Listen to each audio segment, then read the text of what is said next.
আমার একটা ছেলেরে আমি দীর্ঘ 4-5 বছর ধরে দেখতাম, প্রত্যেক মাহফিলে দেখছি হে সামনে বসে, আমি বইলেই তারে নজরে পড়তাম। পরে একদিন আমি তারে ডাকছি, ডাইকে আমি বললাম তুমি কি করো?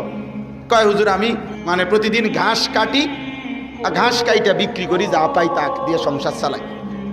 তাই বললাম তুমি যে সব মাহফিলে আসো, আমি দেখলাম তোমারে।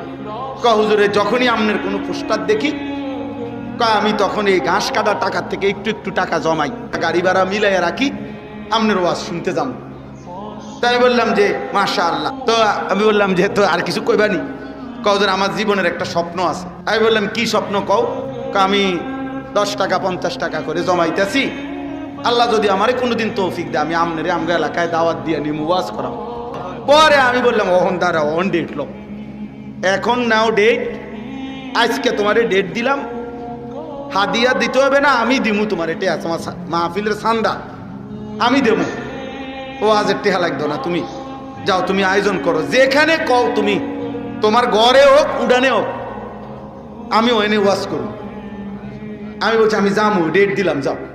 এই ছেলেটা তার দাওয়াতে আমি গেছি মাহফিলে, গিয়ে দেখছি ওই গ্রামের মানে ওই উপজেলার সবচেয়ে বড় কলেজ হাই স্কুল মাঠ, যেটা বিশাল মাঠ, এই মাঠে এই ছেলে মাহফিল মানে আয়োজন করছে। আমি গিয়ে দেখি একেবারে যদি কম হয় মানুষ 15-20 হাজার,